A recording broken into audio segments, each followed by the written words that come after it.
Tickling is something that a lot of humor theories just dismiss as a reflex because they can't explain it. But tickling is a violation. It's an attack from someone you trust isn't going to hurt you. Tickling doesn't work if you try to tickle yourself because there's no threat. There's no violation. Tickling also doesn't lead to laughter if some like creepy dude on the street comes up and tries to tickle you. Greetings, everyone. Come on in and have a seat up front for the Funny Muscle Podcast. If you're here, then you're looking to learn how to create laughs like a pro. So please help me welcome to the stage your co-host to help you do that, economics professor and open micer Chris Stifler and comedian turned author Mike Lucas. Ladies and gentlemen, he's knocking at the door, and there he is. Hey guys. Hey. Excellent. Well, our guest today is one of the researchers who, along with the brilliant Peter McGraw, friend of the show, helped to develop the benign violation theory of humor at the Humor Research Lab, aka HURL. He also has a humorous and popular TED Talk called What Makes Things Funny. Please help me welcome to the Funny Muscle Podcast, Dr. Caleb Warren. Thank you so much. How you doing, Dr. Warren? I'm great. Can I call you Caleb? Please. I'd appreciate if you call me Dr. Lucas. Dr. Lucas, I can do that. I don't deserve that title, but I just want it. It's not easy to become a doctor. Now, what are you a doctorate of? So we know how to properly. I'm a doctor. I think it's a doctor of philosophy in marketing is I think the degree. I think sort of all PhDs are doctors in philosophies. But yeah, I have a PhD in marketing. Well, how does someone like you've done this benign violation theory, and it's a really big deal to me because it really helped influence my books, and it helped me really break down my understanding of how comedy works. After having been doing it for decades, and to dissect the frog like you did was really brave. And like, what led you to that experience? And could you just maybe, for our listeners, tell them what the benign violation theory is, and then sort of how you came about it with Peter to try to figure this thing out? All right. Do you want the theory first or the story of how we got there? Well, whatever you think makes sense for our listeners, because our listeners probably are like I was. I didn't really understand what it was, so maybe describe. I'll tell you the story of how I got there then. Okay, yeah. I stumbled into studying humor, as did Peter, and we both came about it from an interest in moral psychology research. So moral psychology deals with what are the factors that influences when people think that a behavior is wrong or immoral. And Peter was doing work on taboo trade-offs. So these are things like, I don't know, offering to pay your parents for a family dinner, or is trying to, in his case, he was looking at when churches outsource prayer to India, or raffle off a Hummer SUV to recruit new congregation members. So these are, typical marketing schemes, but when a church does it, people are like, that's wrong. And the literature on this, so that's how Peter got into it. I got into it from reading Jonathan Haidt's work. Which is mine. Yeah, Jonathan Haidt now is, he's all over the news for his work on social media and how that's creating anxiety and depression, especially in teens. But his initial work was in moral psychology, and he discovered this phenomenon he called moral dumbfounding. So what Haidt would do is he'd give people this scenario that was usually disgusting, but there wasn't any harm being caused. No one was hurt. There wasn't anything that was unfair. And he'd show people say this is wrong, but they can't come up with a reason why. They're wrong because they're disgusted. And one of the scenarios in Haidt's paper, and the one that led me to research humor, was about a guy who goes to the supermarket and buys a dead chicken. But before he cooks the chicken, he has sexual intercourse with it. Then he cooks the chicken and eats it. And I'm reading this in like a very serious psychology publication, and like laughing out loud. Peter likewise was presenting his work on taboo trade-offs about this church that raffles off a Hummer SUV. And he's like, people are really upset by this. But whenever he'd present it, people were laughing in the audience. So that led us to try to investigate, well, why are things that are wrong sometimes also funny? So things are wrong when there's a moral violation. There's a clear violation. We think that people shouldn't have sex with animals, and then they certainly shouldn't eat it afterwards. So that's wrong. Is it more of People, a violation to churches, have sex with a dead animal? Because that seems to take it to a whole nother level. right? Then you add the necrophilia piece, but it's like it's all seen as wrong. And same with less wrong, but churches raffling off Hummers or outsourcing prayer to India. They're called taboo trade-offs because people think they're wrong. And so when we looked into this, we're like, well, if people can see it as both wrong and okay or benign, both wrong and not wrong at the same time, if they get both of these interpretations, then they are likely to laugh. They're likely to perceive it as funny. And sort of our breakthrough early study, we based it on an interview with Keith Richards, where one time he claimed to snort his dead father's ashes in an interview. And so we had a research assistant who didn't know what the study was all about hand people an envelope around like dorms in Colorado, and the envelope had a story in it. And the story was either about how Keith's father, a man named Keith, his father dies, and his father says, "Do whatever you want with the remains." And Keith decides, in one condition, to bury the ashes, but in the other condition, he decides to snort the ashes. And so people, the two questions are asked: Do you think this is wrong? Do you think this is not wrong? And they could say yes to both, or they can say like yes to one and no to the other. And what we found is the people who said yes to both, and they were more likely to do that for snorting than burying, were the ones who the research assistant who handed them the survey said were more likely to laugh. So when you can get both, when something seems both wrong and not wrong, a moral violation but benign, that's when people perceive humor. So that was our first step into studying humor. And we realize, though, that it's not just moral violations. If we extend this idea of violation to not just be about something that's morally incorrect, but anything that threatens a person's view of how the world should be. So this could be a physical threat, an identity threat, a cultural norm, language, like someone uses language incorrectly or spells a word wrong or says a word wrong or speaks with a funny accent, a logic violation, something that seems impossible. All of these can be sources of humor if they also seem okay, harmless, benign. So it works with tickling. Tickling is something that a lot of humor theories just dismiss as a reflex because they can't explain it. But tickling is a violation. It's an attack from someone you trust isn't going to hurt you. Tickling doesn't work if you try to tickle yourself because there's no threat. There's no violation. Tickling also doesn't lead to laughter if some like creepy dude on the street comes up and tries to tickle you, because there it's just a violation. It's not benign. But if you get both of those things, if it's someone you trust and they're not using something that's hurting you, but they kind of come after you and like attack, they touch you in parts of your body that are vulnerable to attack, you're more likely, that's when tickling's most likely to lead to laughter. Caleb, if Um, someone tickles my feet, it's likely to lead to me kicking them. That's fair. I mean, that's a violation. They're attacking you and you're defending yourself. It's so And the whole they're so situation is probably sensitive. going to Yeah, be even yeah. funnier to someone watching it, especially if you kick them, Yeah. if you kick them right in the face. Right. Um, But I benignly kick them. I kick them in a way that yeah, if you knock some teeth out, then unless yeah. the audience really hates that person, it Well, probably my would be friends would less probably funny. laugh at that also. The ones I hang out with would probably like, remember that time we got kicked in the hospital? Well, Jesus. yeah, remember that time. So distance, what distance does is it removes threat. Yeah, talk And about that. Like where we say, yeah, is it too soon or well, right. So when you kick your friend's face and knock his teeth out, at the time, you're probably concerned and taking him to the dentist or the hospital or at least getting some band-aids. But, 2 years later is like, remember that time? That can be a funny story. So what time and other forms of psychological distance. So it happened to someone I don't care about rather than a best friend. It didn't really happen, but we were talking about it happening. So the chicken scenario in Jonathan Haidt's research was funny because it wasn't real. Like if uh, this was actually part of the study, arguably it wouldn't be as funny, at least if you were in the study yourself. So distance reduces threat, and that can make it easier to see as benign. So that's why years later, really terrible things, war stories, can become funny. Jail right? stories. Jail Yeah. stories, yeah.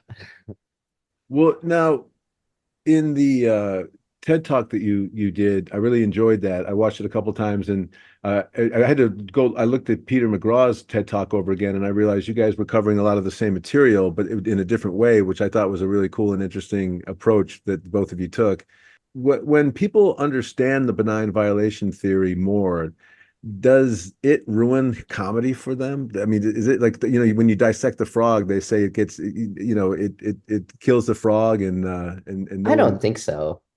I mean, I suppose if that happened, people probably wouldn't tell me about it, but I've never heard of that happening, and that hasn't been my experience. Keep it away from Caleb. It'll hurt his feelings. For me, if anything, it's helped me appreciate more humor. So Mm. there were one particular genre of humor was that I'd used to not find very funny was sort of the cringe or embarrassment type humor, like Ben Stiller and Meet the Parents, that sort of thing. And it's because You I need to just leave felt now is so, another one. yeah, I mean, I've gotten better with age, but like I was so quite socially awkward as a teen and even as a young adult. And sort of seeing someone else doing that, just, it didn't feel okay to me. It wasn't Right. benign. But then once I sort of Hmm. understood like what they're trying to do, that what they're going for with these situations, that if I'm able to reinterpret what they're doing as not a big deal, then it can be funny. And so I think it expanded, and it also really helped me appreciate dirty humor more. Some like it now it's become, if I know the person is trying to be funny and not trying to be offensive or not trying to like put someone else down, which is a use of humor that is not such a good one. But if I know the person's intentions are clean, I will laugh at like the most vile stuff, even more than before I was exposed to the benign violation theory. So I think it probably doesn't, I don't think it ruins comedy. I think it either has no effect or maybe it slightly broadens the amount of humor that people appreciate. And that's been my experience. Yeah, I feel like when you can understand the terminology and you have a methodology that you can break things down with, I think you can really appreciate other people's usage of that and how cleverly they benignly violate things. Or in our case, and what I talk about a lot is the misdirection that is set up. Uh, Yeah.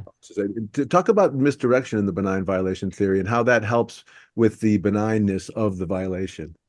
Well, I think there's two things it does. If anything, I think it there needs to be something benign anyway. What I think misdirection can increase humor in two ways. One, it often adds a sort of violation of communication norms. Oh, So okay. you're setting up this norm, like I'm going to go in one direction with this, and then you flip it. And so that can add a type of communication violation. But then the other thing it does, so benign and violation are often contradictory. Like something's Yeah. okay or it's not okay. But with humor, you need both of those at the same time. And the misdirection, the sort of the fast timing, that helps a lot with Oh, okay. getting both of these simultaneous but opposing interpretations. So that's why a lot of times if a joke's explained, it's not as funny because even though you can see both interpretations, you're not getting them at the same time Mm, as you do when it just spontaneously pops into your head. that's interesting. Yeah, So because it's I think misdirection helps a lot with that. yeah, for us, for a comedian, and then I wanted to talk to you about that next. With, I'm a stand-up comedian, and Chris is a stand-up comedian, and we do oral versions of the benign violation, and a lot of the stuff in your TED Talk were visual demonstrations of the benign violation.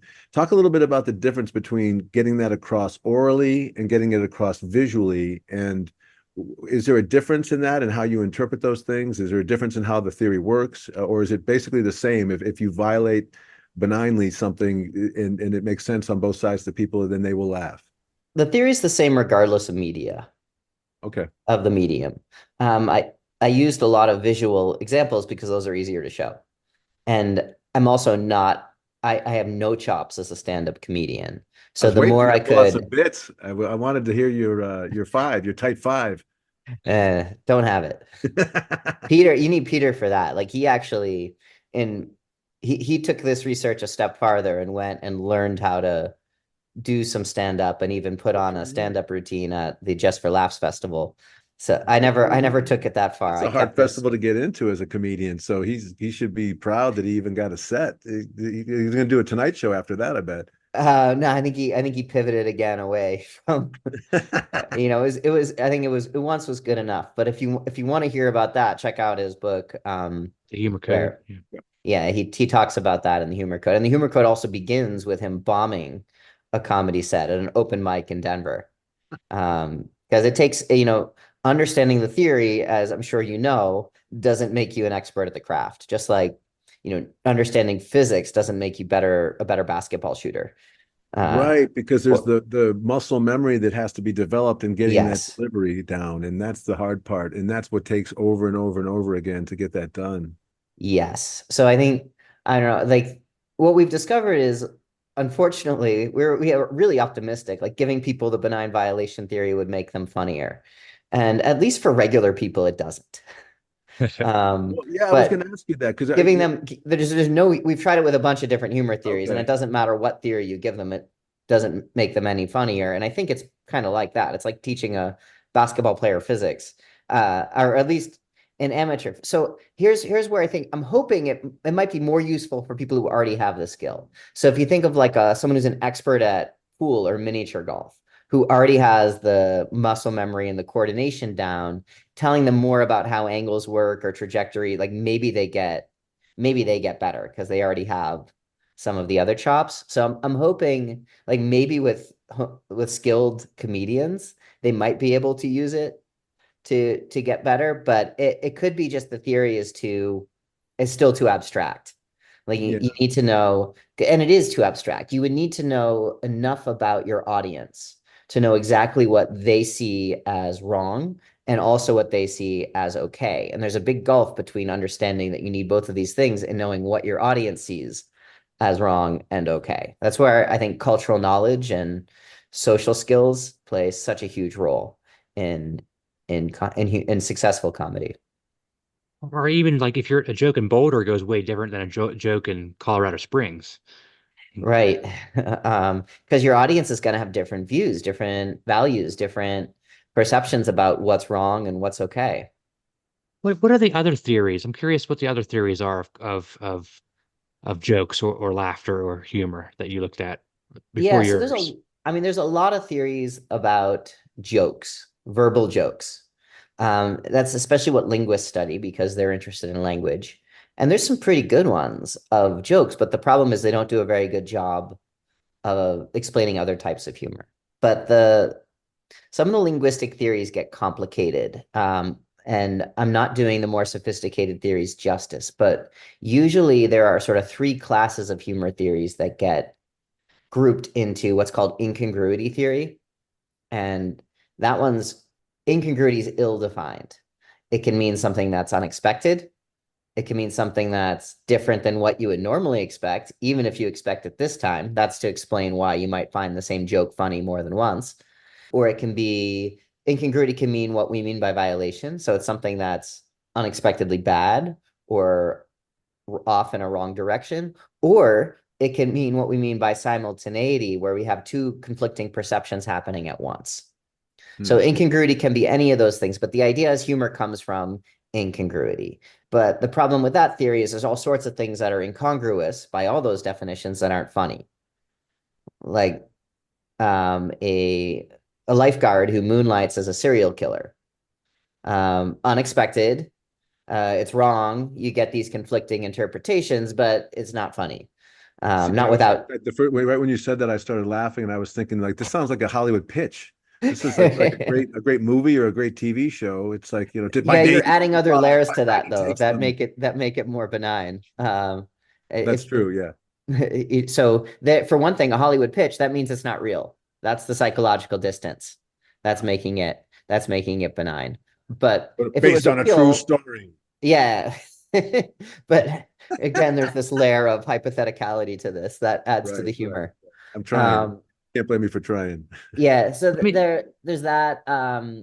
Also like winning the lottery would be unexpected. It's surprising, not what you normally expect, but it's not funny because there's no violation. So incongruity theories struggle with that. Another class of theories are what's called disparagement or superiority theories. And this idea is that we think things are funny when we suddenly feel better than someone else, usually because something bad has happened to them. So the prototypical example of this is you laugh because someone else gets a football in the groin. It's funny because it's not me, and I'm not in pain, but you are. And this appears to explain some types of humor, but it doesn't explain really prototypical examples. So in the animal kingdom, other animals laugh in addition to humans, especially apes, and they laugh in much narrower circumstances. And one of the places they laugh the most, so like tickling, but also play fighting. And one ape will be chasing another ape around, and the ape that's laughing is the one that's being chased, which is exactly the opposite of what superiority theory would predict. It's not the aggressor, it's not the one in the superior position, it's the one that's feeling the threat, where there's more of a violation.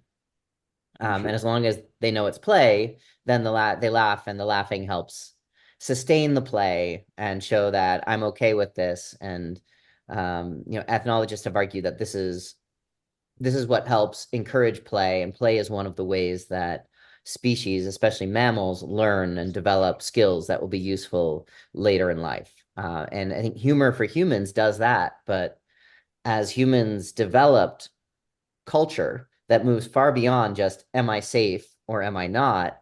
And it involves like, who am I as a person? Who do I want to be as a person? What are the norms for us to get along in this social situation, in this culture? What's like logic, language? All of these things could then be threatened, and became sources for humor beyond just sort of tickling and play fighting and the types of situations that you see in humor in other mammals. It sounds like your theory is more comprehensive, right? The other every theory out there was too narrow and didn't quite and you're purporting that everything that's funny falls into benign violation theory.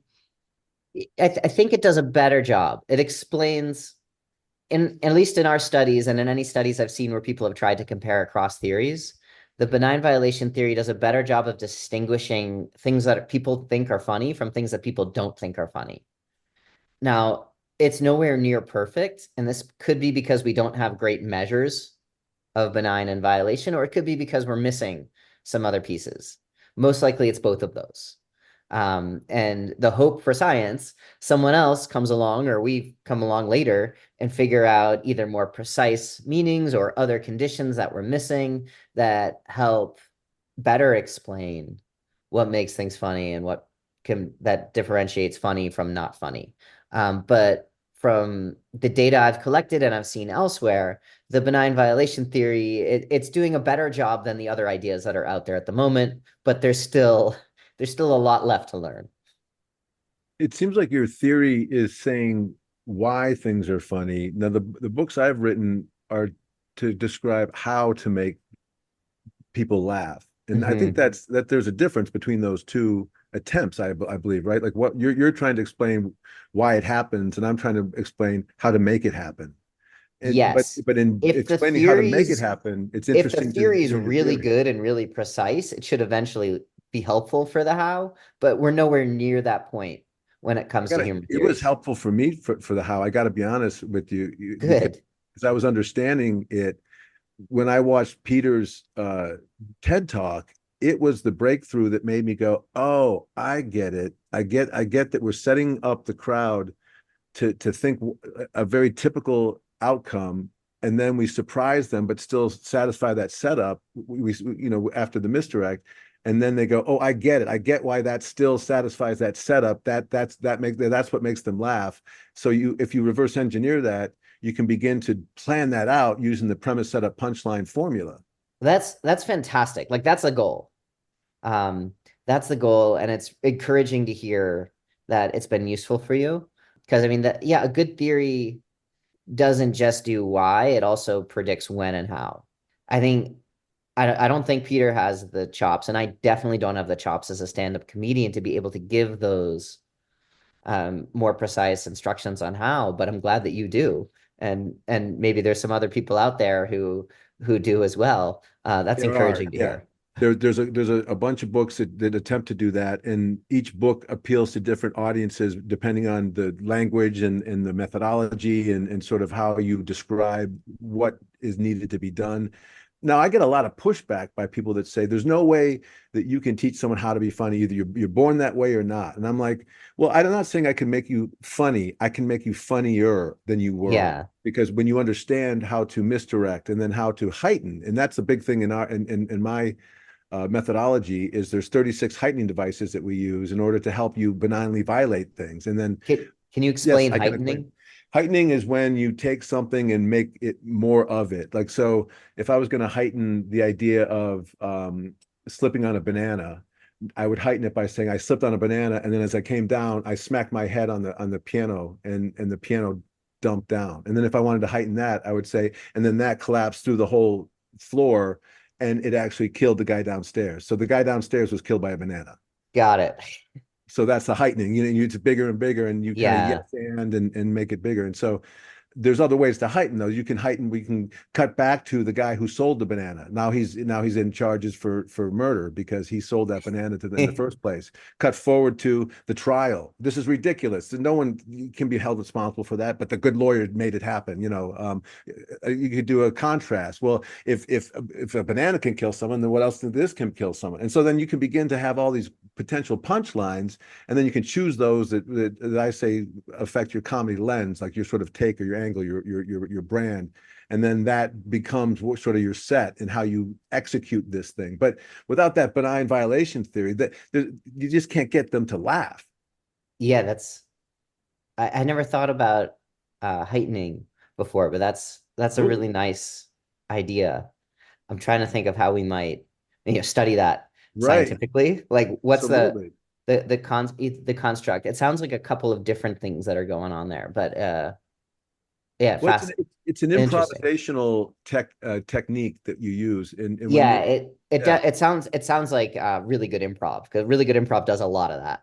yeah, well, you're listening, and then you're not only agreeing with whatever the other person is saying, but you're anding it. You're You're height adding to it. yeah, you're adding to it, and then by adding to it and listening and agreeing, And usually it taking transforms. whatever was violating or absurd to start and making it even more severe. But I think still keeping the benign nature of it, because if you take a joke too far, that's, oh, you took it too far, and that now I'm offended by it. But whereas you Yeah. stay in the Well, benign, and again, that that depends so Venn much on your diagram you have. audience, but the advantage of being in a setting where people are expecting to see comedy is you're generally given a lot more leeway.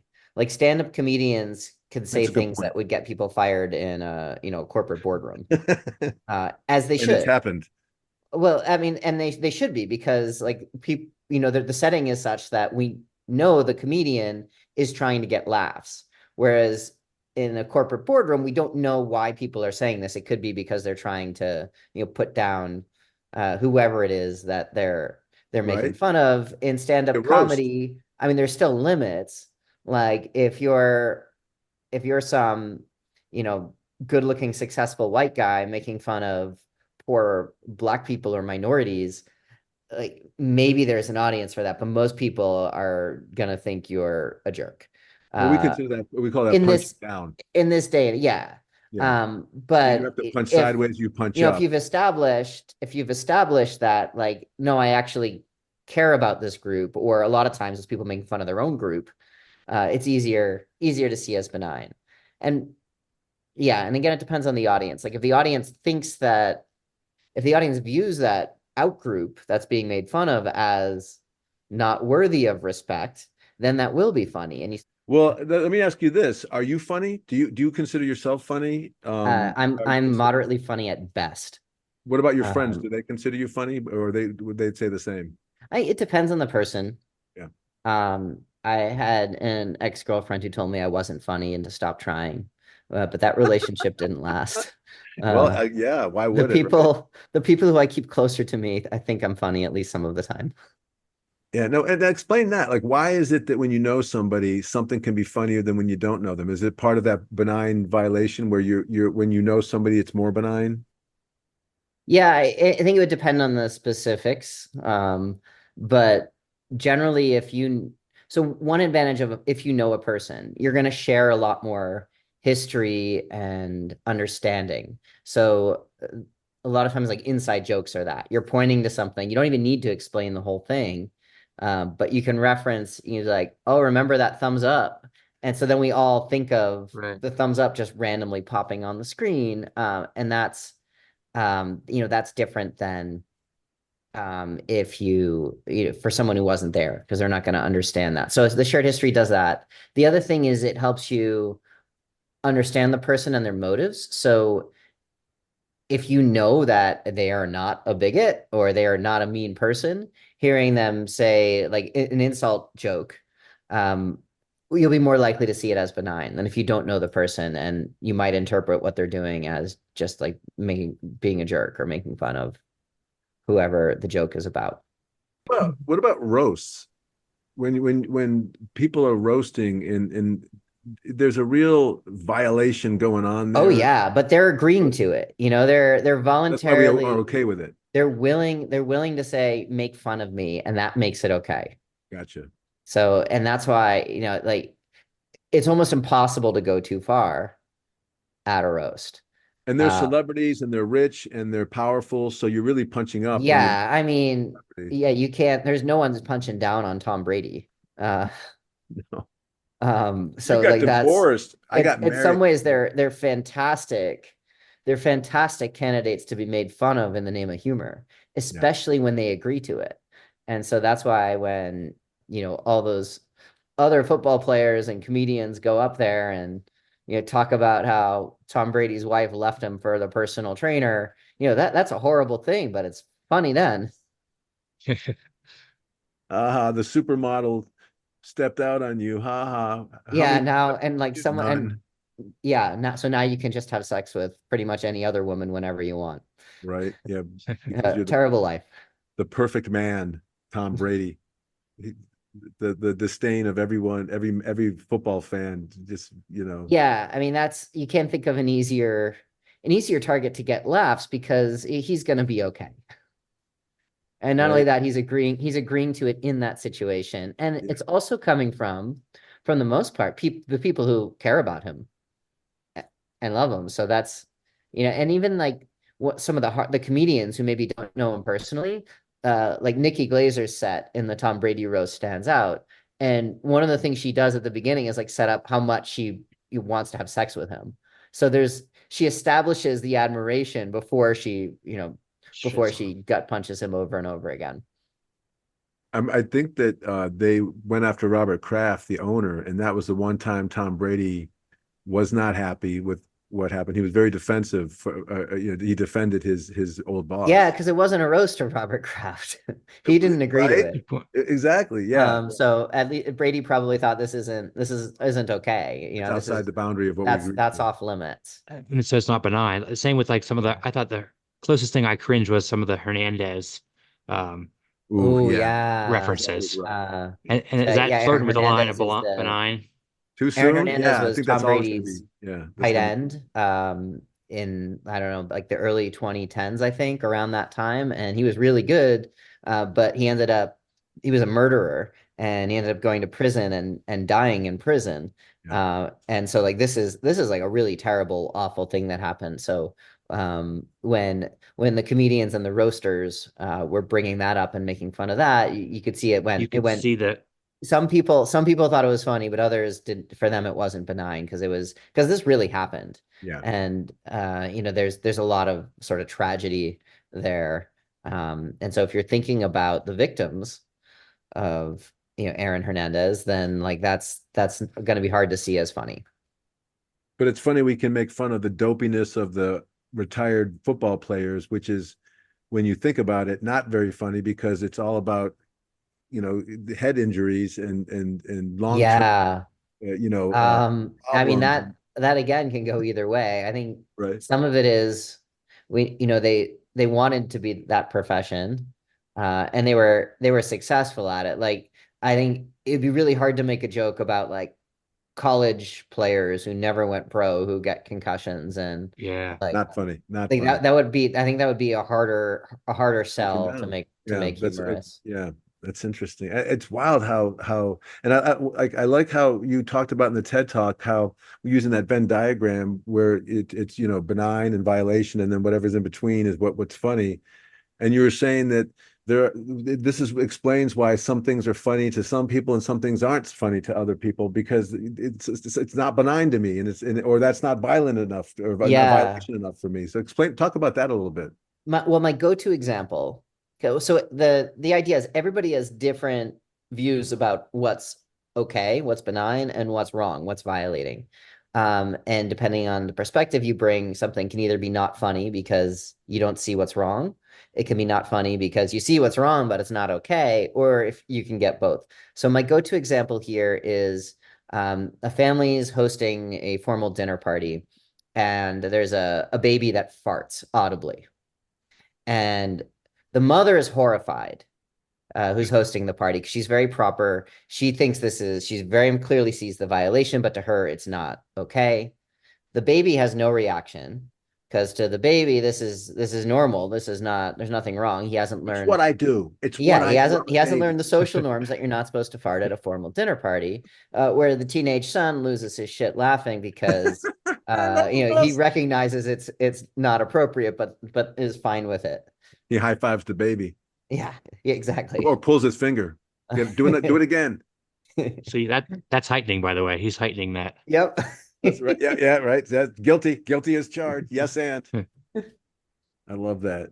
And so like you can see this with different it works for different like cultures, ages, just your perspective on. So if you're a really empathetic person, then you're probably less likely to find classes of humor making fun of those people funny because you empathize with them.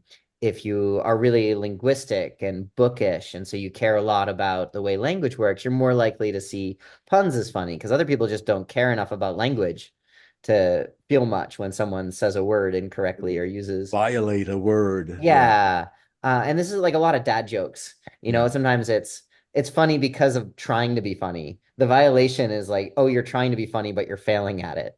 As Is that opposed the to, groan? Is that why the groan gets a lot yeah, like I that think so. pleasurable, or why people go for a like if I get a groan from one of my jokes, I'm angry because I'm like, that's not what I was going for. I was going for a full laugh. But some guys are okay with that. Yeah, well, I mean, I think that's part of the I guess like they were okay with cringe humor too. Like, yeah, what's come to be called dad jokes. I have a lot of that element where they're going for a groan as much as they're going for well, a those are laugh. all pun. Yeah, they're all wordplay. That's one of the heightening devices we talk about. I say there's 3 dozen of them, and one of them is wordplay, and it's one of the easier ways to get a laugh because it's an easy device to use because you can tell, a synonym or a homonym is a pretty obvious, a tactic. So what let's go back to something you said before where I might have slightly disagreed, where you said that somebody it can't become funnier. One of my contentions is that if you understand how something works, like for instance the piano or the a tennis racket or a golf swing or anything that involves some repetitive nature and a skill also, if you can understand the tactics and techniques of that skill, and then you can practice it enough and get it to drop to muscle memory, then you can by definition almost be better at that, even if you're not at a level where you can compete at Wimbledon or you're on the PGA Tour. And to me, it's the same with humor. If you can understand how jokes are constructed and you can begin to construct them properly, and then you can begin to work on your delivery, you will be funnier than you were before. And I really believe that. What do you feel about that? Oh, I 100% agree. Uh, I have sort of a growth mindset. This is often talked about in psychology, growth mindset versus fixed mindset, or and the people can change, and they can change by work. If we work at something to get better, in most cases, we'll get better at it. Like there's of course a natural and genetic component, and we're constrained by our bodies and our minds, which are kind of the same thing. But for comedy, like almost anything else, if you practice the craft, then even just experience, because by trying, you're going to get feedback from the audience. This works, this doesn't, and you learn from that. And so Yeah. you're more likely to do the things that work. And stand-up comedians do this all the time. They try out jokes and they see what gets laughs, and then they lean into that more and maybe continue to heighten it. Or they try out something and it doesn't get a laugh, and they either drop it or they change what they're doing. Yeah. Um, and then so this is one way to learn. And then if you have additional guidance from theory or from a coach or from someone who knows more, then the learning process happens even faster. Yeah. And you can get the amount of growth you have increases, and the rate at which you grow and get better at comedy or whatever it is you're practicing increases. So I Oh, think, good. Yeah. yeah, just practice alone helps, and practice with good coaching and better feedback helps more. Yeah. And knowledge of the methodology Yeah, and and sort of some theory. well, good. I'm glad we agree with that because I get that knowing how something works and theoretically doesn't make you better at it. It just gives you knowledge to practice it and to execute it. Yeah, I think the combination though is better than either alone. Good. Yeah. Okay. Good. Good. Then we don't have to disagree. That's good because I really the benign violation theory is such a I just love it. It gave me this eye-opening moment of like it was an aha moment where I just was like, oh, now I get how this works. So I've been writing the books that I wrote like for like the last 12 years, and I couldn't break how to explain what I was trying to explain. And then that really helped me with that misdirection thought, and then that idea of the heightening in a way that is it still satisfies that setup, but it's unexpected, and that benign violation is totally unexpected. Yeah, I mean that's music to my ears to hear that. I'm happy it's been Yeah. useful. Well, and now I'll have to get quotes from you about my books once I'll send you some copies of them, and then you can you I know how you scientists are. You like you go brr, brr, brr, Reddit, and then I'd love to read it. I'd love to read them. okay, great. I will get those to you ASAP. Thank you. Do you think that there's anything in terms of the benign violation theory that someone could practice to understand it better or to get better at it? Something I that think go I ahead. think so. Going back to the idea that you can get better at comedy by trying things out and getting feedback. One thing you can use the benign violation theory for, and this is maybe the simplest application, is to figure out why it doesn't get a laugh. Did it not get a laugh Yeah. because people were upset, it offended people, or did it not get a laugh because nobody cared? And because there's different ways to fix Right, each of those right. problems. If you're Smart. offending people, you need to think, all right, well, what can I do to make this seem more benign? Is there a misdirection? Can I add distance to it? Can I add another layer? Can I show that I actually care about this person if it's self-disparaging? Can I show that I'm, actually confident and not worried about it if it's making fun of myself? So that's if people are offended or upset or too disgusted to find it humorous. The other thing is if people just don't see anything wrong with it, and then you need to up the severity of the violation. So maybe that Ah, comes from heightening, maybe it comes from making whatever you're trying to, like the insult, if it's an insult, even more severe. Maybe it comes from I don't know, it depends like what you're using as your source material for the joke or for the comedy. Like so yeah, if you're thinking of like Gallagher, the guy that used to smash watermelons. So maybe when he started his act, he like licked a watermelon rind.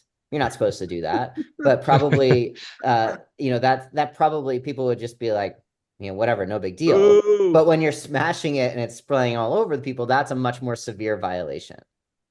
You know what's Uh, funny about Gallagher is he is a real wordsmith. He does a lot of breakdowns and of words in our English language, and he's really intelligent and thinks of himself that way, very much so.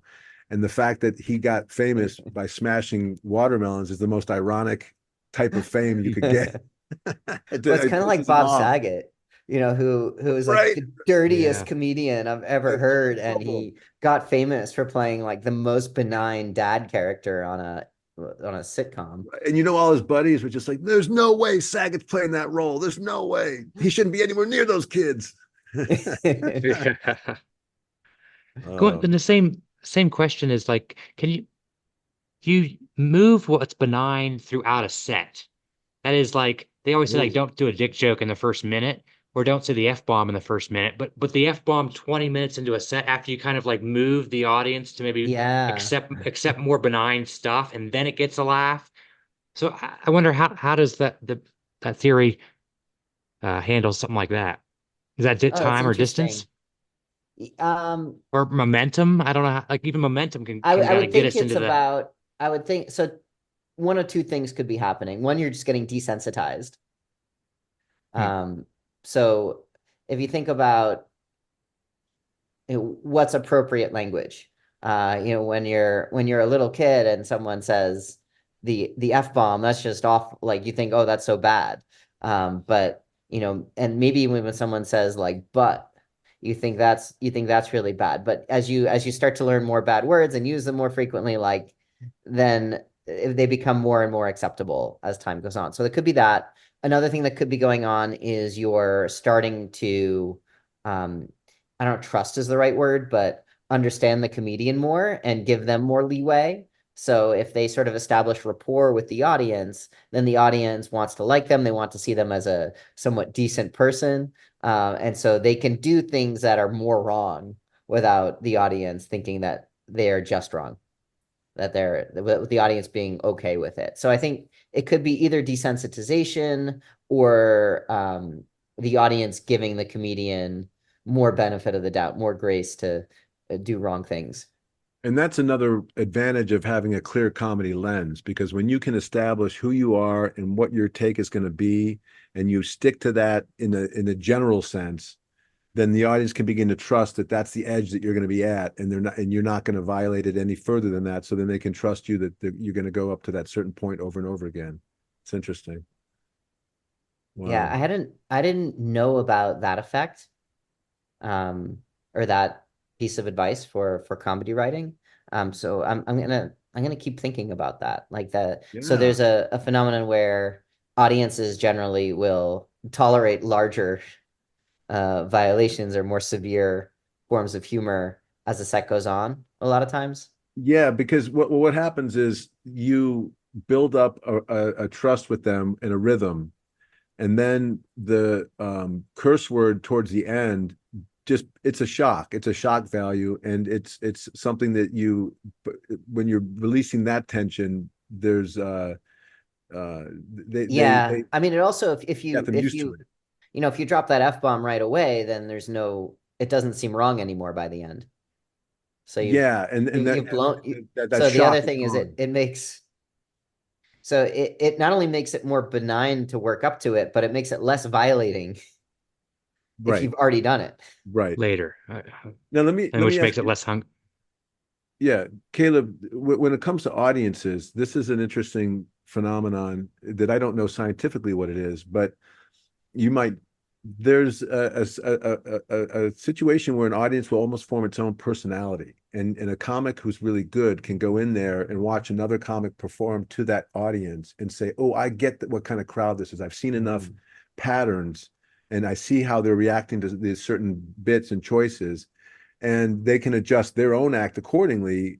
But they really have a personality. Some audiences seem pissed. Some audiences are just jovial. Some audiences are Yeah. so tired.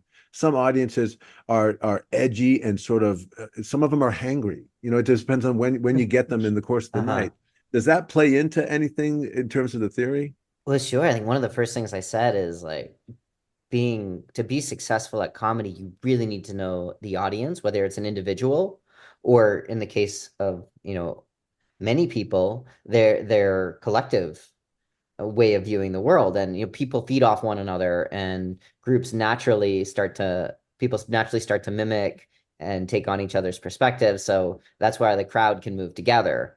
And it makes total sense that if you can pick up more about what your audience sees as wrong and what they're okay with, you're going to be able to better cater your material Yeah. to find that sweet spot between violating and benign, because that is going to differ for everybody and for all types of crowds. And so getting that insight from watching an earlier comedian, I mean, that shows like fantastic just like observational skills, but Yeah. also it fits with the theory, because then you know what you're more likely to know what the audience sees as a violation and benign, and both at the same time.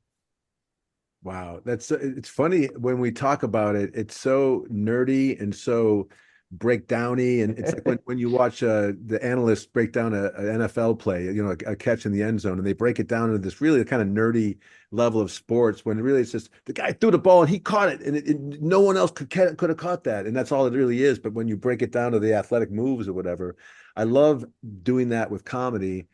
but I'm afraid that some people don't like it. They push back on it, and they're like, like again, don't dissect the frog. The frog dies, and Oh, no one cares. they can But listen to another podcast. exactly, exactly. Swipe left, swipe left. This also explains why comedy clubs are dark, right? So if you're Ooh, laughing at something that's kind of iffy, but the guy beside you, you can see him and they're not laughing, that's gonna tighten you up. But if you're in a collective crowd when low ceiling, dark lighting. Yeah, we don't feel as you don't want your audience to be too self-conscious. You don't want them to be self-conscious at all. Because what you're wanting them to do is laugh at something that could be interpreted as wrong. And if we're really conscious about how we're appearing to others, laughing could send the wrong signal. You're like, oh, if you're laughing at that, you're condoning that rape joke. And so like having the lights dark, helps push in that direction. It makes people less aware of themselves and harder to see from others, so they're less likely to trying to be projecting a socially appropriate image, and more free to laugh at things that they might otherwise see as wrong. Yeah. and the club owner will also keep the room icy, very chilly, even in the winter, because it keeps people awake. You can't snooze off and start to like. Ooh, I would be very curious to run some field experiments to see if that Yeah. actually leads to more laughter. I'm not as convinced. I'm not as convinced that that Well, helps. I don't know that it leads to more laughter. I think it leads to more awakeness. I think that's they're really trying to get people to not settle in and get lethargic. So I don't know if that makes a better laugher, but I think that makes a better audience member in terms of energetic. I'm just telling you what the theory is in terms Yeah. of owners I've talked to, because I'm always like, why is it so cold in here? And they're like, there's a reason why it's cold. It keeps them awake. Yeah, I don't Did know the of any comedy do that? research that I don't know that research that's looked at the effect of heat on Yeah. humor Let's appreciation or write a on paper. laughter. See that? Uh, Let's Yeah. write a Heat and paper. heightening, the heat and heightening paper. Now the heat and heightening, those seem like different effects. Right. Of course. Of course. We will, Maybe we'll they interact. Heightening dual, only dual, works when it's dual cold. strategies coming from, you can tell that I'm not a scientist. I'm just trying to throw I, out terms. I want to ask you about your CV before we get off with Okay. you about how does you also study what's cool. Yeah. What is cool? How do you define cool or what's cool or how do you is it similar to what's funny? There are some parallels. So one thing is, like humor, in some ways, what's funny is what people think is funny or what makes people laugh. So it's subjective. And the same person, different people might disagree on what's funny and what's not. Coolness is like that. It's very much in the eye of the beholder. And so if people, an individual, or really a culture agree that, somebody's cool, then that person's cool. If they agree that they're not cool, that person's not cool. So I define it empirically, and I do that by measuring. I either measure how cool does that person perceive, or is that person perceived on average, or a product, or a brand, or a behavior, or I'll ask people to like nominate. Tell me someone you think is cool, or someone you think is not cool, or a product you think is cool, or a product you think is not cool. So I'm always looking at the subjective perception that something is cool or not. And what I've tried to do there is like back out from that. Once I have ratings of this is cool and this is not, what's explaining those? So what's predicting the difference between people, brands, objects, behaviors that are seen as cool and those that are not seen as cool? And what I've found is, so the parallel is that both times there's something that is atypical. We have these norms that are established, and both funny and cool are different than that norm. But whereas humor comes from a violation, so in some ways that's worse than the norm, coolness is more of elevation. It's Mm. different, but in more of a positive way. So my early work talked a lot about autonomy, whereas people and brands become cool by showing that they're willing to go their own route, they're not following the norm, but in a way that seems appropriate. So this is another parallel with humor. Someone is not cool if they're just like a total jackass, then they're not doing what the norm says, but it doesn't it doesn't seem appropriate. So with coolness, it's more about, so humor parts from the norm, but most jokes don't move culture as much because we see like, oh, that person's doing, the kid farted at the dinner table. That's inappropriate. It's not a big deal, but you don't see that. And then everyone's like, oh, we need to fart at the dinner table more. Whereas, like, that person shows up with this incredibly good looking hat that nobody's wearing. Then the next dinner, everyone wants to wear that hat. So it moves culture. So coolness is more likely to move culture than humor. They both can, but cool is what I think cool is, and this comes from sort of collectively from a lot of my research on both brands and people. It's a status that we give to people or objects that uh, change the culture for the better because they go against what the norm is in a way that people see as appropriate or beneficial even. It's funny that you keep using the word cool, and whenever I use the word cool around my 11-year-old and 14-year-old, they don't think I'm very cool because there are way more cool words to describe coolness than cool anymore. And I firmly stand by cool. I always use that. What's really interesting about that word, so there's been synonyms for cool as long as people have used that word in this. Scientific synonyms or layman No, synonyms? I mean, cool is, I'm doing my damnedest to make cool scientific, but it's Is there a not word that you typically would considered replace? that. And then these other terms like, I don't know, fire or fat with a PH Yeah. or rad or groovy, whatever the term is at that time. Like these other synonyms will go in and out of fashion all the time. But what's interesting about coolness is it's been used consistently to mean pretty much the same thing in the United States since at least the 1950s, probably before. And now it's used all Huh. over the world. In Wow. almost every language, people use the word cool. They don't, sometimes there's translations in these languages, but all cultures we've studied, and we've studied this in a lot of different countries now, South Korea, India, Germany, Spain, Chile, Nigeria, they use the word cool in English. Like they'll be speaking Korean and then they'll say cool. I don't know what the accent is there, but I love that.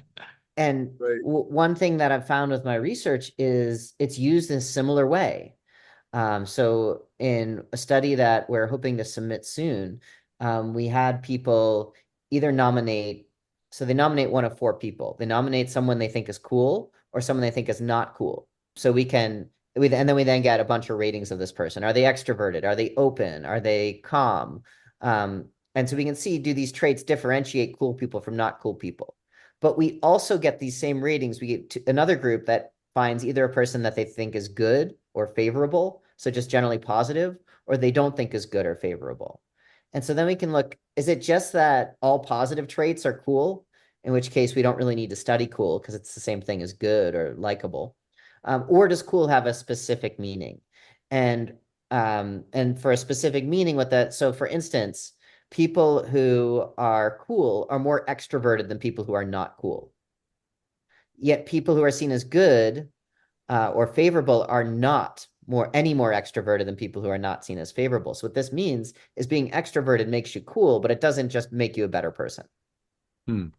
And so we were able to then isolate specific traits and values that are distinctly cool, meaning they distinguish cool people from not cool people more than good people from not good people. And what we found is they're the same six, and we looked at 15 possibilities, but the same six attributes are distinctly cool in every culture we looked at. It's being extroverted, being adventurous, being autonomous, being open to ideas, being hedonistic, and being powerful. So And in every bald. Not culture we looked humorous. at, in every Humorous culture, doesn't what's have, that? does humor have anything to do with being cool? We don't measure humor Huh. because there was a limited number of things we could measure. And we looked at sort of 15 attributes that are in two very common scales. So the big five personality traits, and then we took a scale that has 10 values that are recognized worldwide. So we don't have data on humor. I don't Comedians know aren't how that would cool. turn We're out. not cool. I think we're He's Well, gonna well, we're extroverted. I am very confident that cool people are going to be more humorous than people who are not cool. But what I don't know is because humorous people are probably also going to be more good than non-humor, or good people are going to be more humorous than not good people. And I don't know which of those effects would be bigger. So I don't know if humor is specifically cool. It could go either way. Let me just tell you, it is. So just put that down in your book. Okay. and I mean, just Lenny Lucas Bruce to says me is check. was very cool. Uh, and a lot of like George Carlin.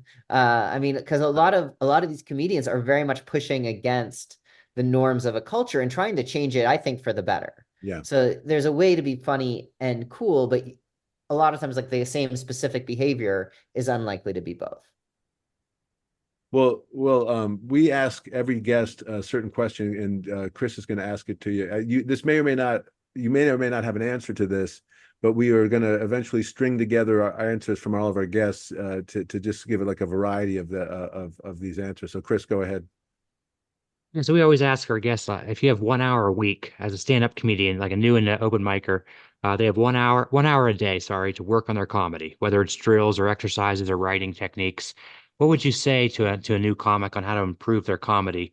What kind of drills, exercises, um, writing techniques would you give them? Or Here, at least to Uh, understand that. yeah, Yes. I haven't thought a lot about this. And so I feel a little out of my element, but I'd Okay. probably say you try to look for things that seem wrong or that don't make sense. Whether it's about things that people are doing or something in the culture. I mean, Jerry Seinfeld was kind of a master at this. Like he figured like car rentals make reservations that they don't actually keep. Like that's not supposed to happen. So like try to find instances of this, and then if you can, turn up the volume. So it's like heightening, but try to make it seem even more wrong or more disgusting or less logical or figure out why it is that it seems wrong. Is it because someone's being physically threatened? Is it because they're being insulted? Is it because it's breaking a culture norm? Is it because of a linguistic norm? Is it because it doesn't make sense logically? And then try to like up the ante there, and then try to see how far you can push it. And then the next step is to, all right, well, how can I make the audience okay with what I've just done? So I guess look for aberrations or things that don't make sense or seem wrong. Try to both turn up the volume and try to see how can I get the audience to be okay with this. Maybe it's because if you're doing like self disparagement, like, well, how can I show that I myself am okay saying these terrible things about myself. So it's going to depend a lot on like what it is you're doing for the laughs. So look for things that seem wrong, try to make it seem worse, then try to say how can I make people okay with this. Well, that's good. Say that was a great answer. that's the answer, yeah. Yeah. A That's theory informed answer. right. Yeah, but that's helpful because what we're always trying to do is trying to like just find an edge. Like how can we begin to get material out of the world and turn it into our take? And so that's Yeah, a and very then I'd say test it. yeah. um yeah, test it like if you can on humans, but I don't know, these large language Humans. models. These large language AI models are, My are dog getting really laughed. good at feedback in a lot of places. I haven't tried it with humor, but They're they're horrible. much better at giving feedback than at actually creating, in Yeah, my they're view. horrible. The AI jokes are all They're puns and all terrible, but they might, if it's anything like, so I've done this with, I write songs, I write academic papers, I write fiction. When I ask an AI, like, what am I doing wrong? What can be improved? It's really insightful. When I oh, ask it, okay. okay, now you write this to improve it, it's rubbish. But that means there might be an opportunity to get feedback from some of these, especially the frontier models like GPT-4 or whatever Claude's newest thing is. If you're writing a stand-up set, feed it in and say like, all right, tell you are an audience at a comedy club. Um, what's going to make you laugh and what's not, and tell me why. And Well, I I don't didn't know think if that about would that. work. I don't know, but it That's could be good. a good source of easy feedback when you don't have an actual audience to work in front of. And that could even be a good bit. Like you could say, "Hey, this next joke I fed into AI, and it's a killer." And Yeah, you can use that to heighten what you're about to do too. And use it's kind of like a meta joke. you can't turn the heightening off. It's great. I can't. It's on. Once it's on, it's just there. It's when I was But I'm sure 2 that came years from old, the practice. button went on. The I'm button sure went that on. came from practice. It's like Yeah. now it's like breathing. Yeah, and it's always been there since I've been in high school, and just with friends and stuff, and busting each other's chops and heightening it, and so it's a passion. Well, thank you so much for your time, Dr. Warren. We really appreciate you, and all your insights, and we'll definitely have you back, and we appreciate your time and your energy and your thoughts. This was a lot of fun. I really appreciate you having me on. Thank you. You got it. Let's do a reaction real quick to to Dr. Warren. What would you Dr. think? That was like an academic look at jokes, but it was kind of fun to use examples that Yeah, explain a lot of the things comedians do, but in a theoretical framework. I think it's interesting. I mean, I think that it's worth having done because I really am a big fan of the benign violation theory. I'm not kidding about that. It really broke through. It was the reason why I was able to write my books. It just cracked a code inside me that said, "Oh, I see what I'm trying to say, and I see why it works based on this theory." But that's funny. I'm like, we're a bunch of idiots. You're like, I'm not an idiot. Hey, you like that? No, no, I'm not. I don't. You might speak for yourself, Mike. What it's funny how it's so science is so nerdy and it's so careful and it's so cumbersome, and comedy is so quick and it's so shortcutty and real, like you're trying to trim as many words as you can, and you're trying to say it in the hippest way possible. And in science, you're trying to say it in the most technological way possible, which is why I was trying to say I'm an idiot, because I don't know how to speak that lingo. You know how to do it more because you're a professor, but funny. Yeah, I thought the advice was good on two sides of it. Is it not benign enough? Maybe that's why it didn't work. I punched down or it got a little too offensive, so let's make it less benign or make it more of a violation. And Yeah, so I thought that was good, operational advice for someone doing open mic. that is true. Yeah, because then you can begin to tweak it either way. That Venn diagram is really, to me, a good, with the circle that says benign and a circle that says violation, and then they come together in the middle, that benign violation, and it helps me picture like, oh yeah, you got to have a little bit of both in there. I like the fact that we brought up something that didn't occur to him, the heightening. He was really taken aback. Like you could tell he was like recalculating almost. He's like, you can't stop heightening, can you? No, I can't. That's Bugs the shit out of everybody. Except for on my podcast. It's the only place it's welcome. it's that way you get all of it out here. That's why you have to spend I 3 hours with me every Thursday. I have Otherwise, to. you If I annoy don't your heighten with family. you, I'm not allowed to heighten anywhere else.